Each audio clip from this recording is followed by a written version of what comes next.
Say what's up, guys. What's up, guys? Hey, Pat, I'll get us going. Just first of all, welcome back. And, how did this process go down for you, Pat? I know you're kind of working to keep the previous class together. What were conversations like with you and Brett? I met Coach when he first got here the first day. We had an opportunity to sit down, myself and a few other people together, and we just talked like normal people. Asked about family first, and then just asked backgrounds for everybody in the room. And from there, I think took interest that I had been through a few staff changes already. And so at that point, that evolved into more conversations and more in-depth conversations. And he had just asked me about my time here and some of the good things, some of the bad things. And so from there, we continued to build and develop a relationship. And it's something that we're 5 weeks into the making, and feel like I've known him for years now. Yeah. And now you're leading the department here, Pat. So what do you think you did to impress him? Did you have like binders of stuff to prepare? What was kind of your pitch to him? So no matter who was going to be named the head coach, I always, because I've been through it a few times, I always put together just something that I think the next guy needs to know, whether that's with in-state relationships, stuff about academics here, just very baseline information that, somebody that walking in needs to know this so that they can be successful. And so I did put together just a small little packet of info for him. And that way that also helped me if he had more questions, right? So that was kind of the plan too, is if he wanted to follow up on things, it gave me another opportunity to talk with him. So, yep, to answer that, small packet, and we really just started going through that packet one by one. And I just got one more, Pat. Every head coach brings something unique to the table. What unique perspective or traits does Brett bring as a recruiter, as a head coach? It's just so personable. I mean, you really get to know who he is by one conversation and the start of it. And so he's just a very fun, lovable guy to be around, and it's infectious, right? So we every time he speaks, whether it's one-on-one or in a group, you sit there and you want to learn, because he has so much knowledge, and the way he talks, and he doesn't talk down to anybody. He talks with you, that it's really fun to be around. So that's the main thing I would say is just his personality is huge, and it's great to be around. Thanks, Pat. Congrats, man. Thanks. Hey, Pat. Good to see you again. Oh, can you hear me? I got to make sure I'm on. I got you. Okay, so this is the fourth regime for you, correct? That's right, isn't it? Yes, sir. So when you got here back in, was it 12, 11, or whenever it was, 12, right? Yes. Did you ever think, I'll be here for the next decade with 4 different coaches? I mean, tell me what your mindset was when you first got here. No, I got a call in December of 2012 from an assistant at that point on staff, and never would have dreamed that I've been here as long as I have so far. And it's been an honor to honestly be in this community. But, Bob, I think anybody that's in the coaching profession knows that you are hired. At some point you will get fired, right? And so that's just the nature of this business. But again, I think hard work, and that's really what's helps me succeed, is just by keeping my head down and being a hard worker. That's what's helped me just survive the last few coaching changes. And were you worried when they made another change that Hammond had to go move somewhere else? I mean, do you think like that or not think like that? I don't think you can think like that, because then you're just living in fear. Did it cross my mind? Heck yeah. I got 2 kids, Bob, under 2, with a wife who's pregnant with a third one. And when we found out about a third one, we had to upgrade on houses. So I had bought a house in early November when we closed. So that stuff worries you, but at the end of the day, you figure it out and life moves on, and you're either ahead of it or you're behind it. So I don't like to think about the negative stuff. That's all. Last thing, I know your job is developing what you're going to be doing. How much different is what you're going to be doing now from maybe under Lovey? I mean, is it clear to you what the differences are? Or is it still kind of being defined?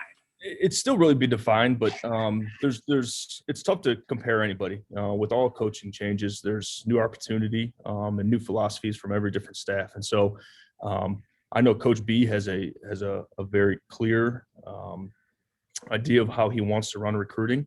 And it's something that we've talked and developed a plan. And we just have to work through that. It's going to take some time to put it all together.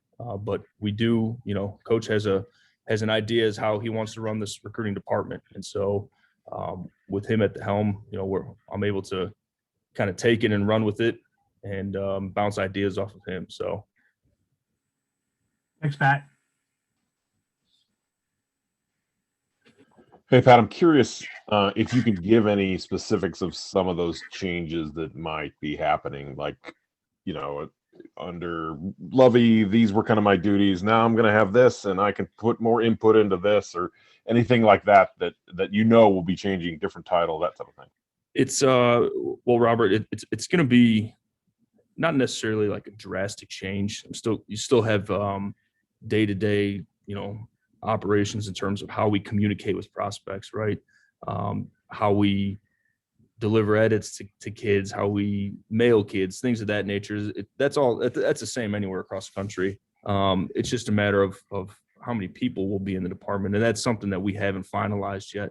The way with Coach being, his years of experience as a head coach elsewhere, and then with the last 3 years of being in the NFL, he's trying to bring a little bit of that flavor into today's college game, right? And so I think that's going to be the biggest change, Robert, is we'll have basically different branches that are responsible for certain things. And, so we'll have a personnel branch strictly looking at transfers and graduate transfers and high school kids, right? And then we'll have a certain branch that takes those kids and puts them through a communication plan with the help of the creative content side of things too. So it's just making sure that everything runs smoothly. And that will take some time, Robert, because we all have to figure out how we work together as we hire more people, I guess. But at the end of the day, it's still going to be one vision from the head coach down. And then we just decipher how we want to attack it. So that's the main difference, I would say. When you were originally a GA in like 12 and 13 and such, would you have seen yourself on the recruiting side of things in 21, or were your thoughts at the time, I'll do this and then maybe I'll get a tight end coach spot somewhere, and what was your plan and versus how it's played out? Yeah, I when I got into it, I wanted to coach. I coached at a Division III school after I got done playing, and I wanted to coach. And then when I got here, it was you kind of did a lot. You fell in recruiting, you fell in operations, just odds and end jobs anywhere. And so as I kind of slotted over to the recruiting side of thing, I fell in love with it, right? I fell in love with relationships. I love talking to families. I love talking to parents. I love showing this university off. And so that's, Robert, really kind of in 14, 15, when I was more dedicated to recruiting at that point, is when I said, hey, this is something that I want to get into, because I like watching a kid that developed from a 16-year-old to 20. Nick Allegretti playing in the Super Bowl, right? And so it's those relationships that really have helped me in this profession, because I love relationships and I love communicating with people. So, last question: are you in the same office? You get an upgrade or anything? What do you get in the Smith Center? I moved coach closer to the head coach, so I was at the far end, and now I get to be closer. It's just so I'm in and out. I'm bugging him 24/7 now, so. You got a better window now? Anything good? Any perks? I can see a little bit more of a window, yeah. Thanks. Hey, Pat, I wanted to follow up on that with the relationships. Was there somebody instrumental in your football background that kind of painted the importance of these relationships, that made you fall in love with cultivating them with prospects and watching them develop? Joey, honestly, it's probably more so from just my family background. I grew up in a large family, and we are all super close. And I don't have nobody in my. I was the only player the only person that played football in my family. So we're all very extremely close. And, I talk to my parents every morning. I talk to my brother every day. I talk to my sisters every day. So I would say that they were the ones that helped me just develop those communication and those relationships. And naturally, I like being around people. I like talking with people. And so I think honestly, just my background of coming from a large family has helped me develop, just being a little bit more personable. And it's been, and then obviously going through sports and being around, all different walks of life. I'm interested in seeing and hearing so many different backgrounds and stories and trying to put my feet, in their shoes. And that's the best thing about it.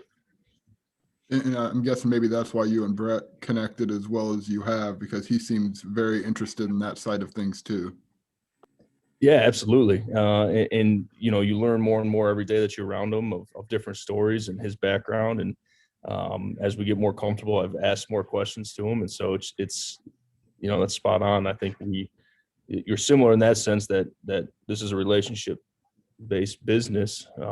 And that's how Coach likes to operate. And I think myself as well. And then I wanted to ask, in-state, Brett has made that a priority and kind of getting that going again here. He's talked about the 10 regions. Is there any more clarity on how those will be broken up within the coaching staff? So we actually have finalized that last week. And basically throughout the state, there's over 500 high schools in the state, and tried to divvy it up as much as possible, as equally as possible amongst our staff. And with guys who have recruited the state previously and connections that they have, everybody will have a piece of Illinois, and they have a piece. Now, some guys, your coordinators, that you don't like them to recruit as much outside of the state, so they'll have a little bit bigger chunk, right? Just because they're busy developing game plans and things of that nature. But everybody will have a piece of the state, and we develop just regionally, split it up. I don't want to give away all the secrets because we're going to start making calls here, but we'll have 4 or 5 in the Chicagoland area, and then from there break it south, central Illinois, southern Illinois. Thanks, Pat. I appreciate it. Yep. Hey, Pat, obviously you mentioned that originally you wanted to start coaching and then you kind of fell in love with this side of everything. Is it the goal to go back to coaching, or do you kind of like where you're at right now, or do you not know yet? No, I don't have any interest in going into coaching. Now, you never say never, right? There's an opportunity. Yeah. I don't have an interest right now because I love the recruiting, the personnel, the operation side of football, because there's so much that goes into it. And those guys, they're smart, and they're way smarter than I am in the football side of it. But I love to be able to make it go off the field. And so that's kind of what drives me. Yeah, and you mentioned just how you love relationships, and obviously it seems like the same thing Bielma loves as well. What do you think it is? Like, is there something you can pinpoint about him, or a specific characteristic where he just, reaches this different connection with recruits? I think you just see how honest and upfront he is when you talk to him, right? And I think you guys have an opportunity to see that when you talk to him as well, when he does media sessions. But he's just very honest, and that's it's nice because with some people, when you talk to them, you have to sift through some of the BS, and I think that connects really with parents, right? Because kids, we can say anything to kids and they're going to believe it because they're just not as experienced as others. But when coach is talking to parents, they're able to really kind of understand and value that he is honest and he's trustworthy. And so that would be the main thing. And then just since you've been kind of in this role and going through recruiting for a while now, what do you think, I guess, is different about recruiting now back compared to back when Bielma was at Wisconsin, Arkansas? Is there a big change that you've seen over the last couple of years, and how has he kind of maneuvered through that? Social media. I mean, that's the main thing. Social media is the biggest change. It's the driving force in anything right now, and really society. And that's instant feedback on social media, whether it's good or bad. And coaches, he's great on social media. He likes to be a part of it. You know, he looks at it every day. He responds to things. So it's not somebody running his Twitter account by that sense. You know, he's actually coming up with tweets and things of that nature. And he has ideas when he sees stuff from other schools that he'll screenshot and send to us. But at the end of the day, it's about communication, right? How well you communicate with kids, and the more you communicate, the better relationships you have. So that's recruiting, I think, at its finest, and it will always be that, is how well you can communicate your vision, communicate your plan, and how well the kids will trust you for that. Thank you.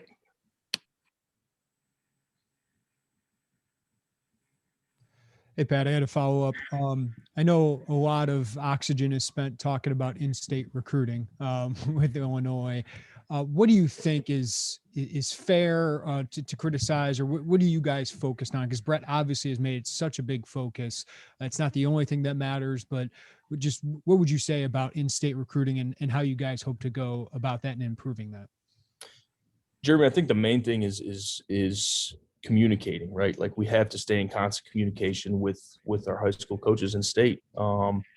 And it's been, now that we have the areas divvied up, we're going to start attacking it by calling every high school coach in this state, starting really, I'd say probably tomorrow. So you'll see that, I'm sure, on social media, but it's staying up to date, and it's being responsive when guys send players to you, and communicating to them if you like them or you don't like them and why, right? So that you can be honest and upfront with them, so they know what we're looking for in players. And then really, I think as we develop these, as we communicate with these guys, it's staying, like I said, staying in contact with them, and then going to see them in person. And we're not going to be changing areas a bunch. What we have said, this is something that we studied hard. And so these coaches will have their same areas. We're not going to change it up next year, right? So they continue to see that same face coming through that school, or they continue to see that same text message from the same coach every year. And that's something that I think in the past kind of had hurt us a little bit. But we don't want to change anything up, so that these guys can develop the relationships with their area coaches. And what are the challenges now, Pat, of the transfer portal plus the extra year of eligibility as you guys go about these, recruiting classes the next couple? Not so much challenges. I mean, right now it's just about balancing numbers, scholarship numbers, right? You get a free pass this year, but being able to get it down to 85 back for fall 2022. That's when it's going to be a little bit more difficult. But it always clears itself up by the time, spring rolls around anyways. So it's projecting right now more than anything of what position needs we'll want, what it says number wise needs. But then to answer your other question, the transfer portal itself it's a beast, right? I mean, I checked it this morning. There's over 3,000 names in that portal. And so you have to stay, it took a long time to get to the point where we are now, I think, where whenever somebody enters the portal, we just add them to our database, and we're able to figure out if he's played, graduate transfer, things of that nature. But on the front end, it took days and weeks to build this database. So now it's just staying up to it. Thanks, Pat. Go ahead, John. Hey, Pat, can you talk a little bit more about those different branches? It seems really, a new thing. Just can you expound on it a little bit of how many guys will be working a portal or working transfers, and vice versa? How many guys are doing something else?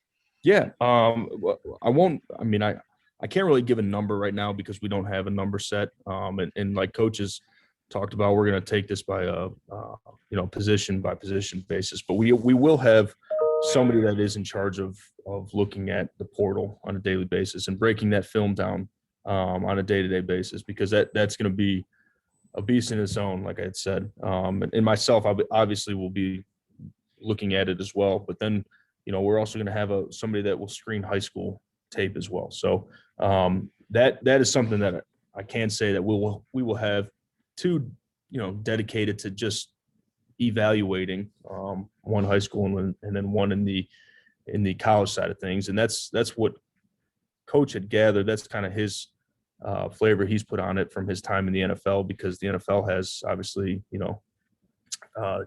NFL scouts, and then they have college scouts.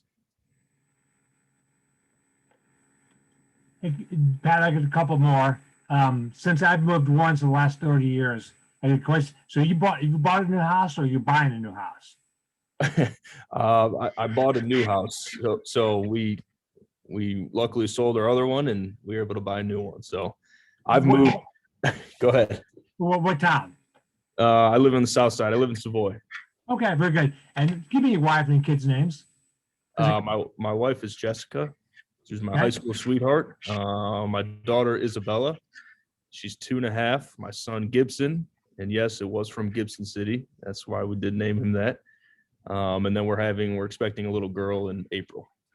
Got her name yet or not? I can't say it. My wife would kill me. Don't do that. And tell me about your college nickname. My college nickname? Yes. Is It's that just real? No, it's just Pat. No. Your college. Oh, Ohio Wesleyan's nickname. the Battling Bishops. Is that real or not? Oh yeah, it's a mean. You look it up, Bob. It's a mean looking bishop. I didn't know there were mean bishops, but all right. Thanks, Pat. Yep. Hey, Pat, thanks for doing this. As you've been a part of different coaching staffs, when Brett came in and he was setting up this recruiting office and he decided to keep you, did you see anything strategically that he did differently, maybe than the previous coaching staffs have done, that maybe gave you a different outlook or different perspective on how exactly he wanted to do that, or learn something new from that experience? I think the main thing is just how we are going to attack evaluations and how we're going to attack transfer portal versus high school kids.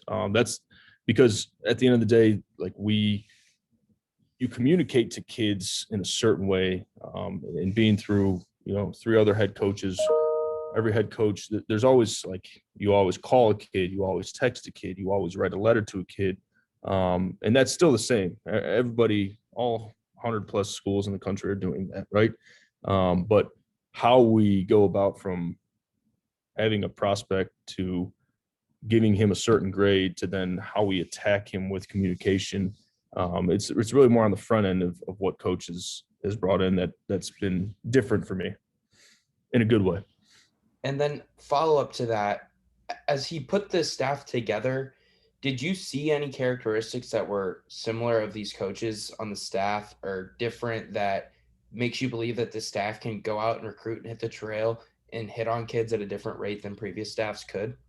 Absolutely. I mean, the first thing is he's brought in, because Corey was here, obviously, but he's brought in 9 different coaches from 9 different parts of the country, from, Power 5 schools to Group of 5 schools to academy, right?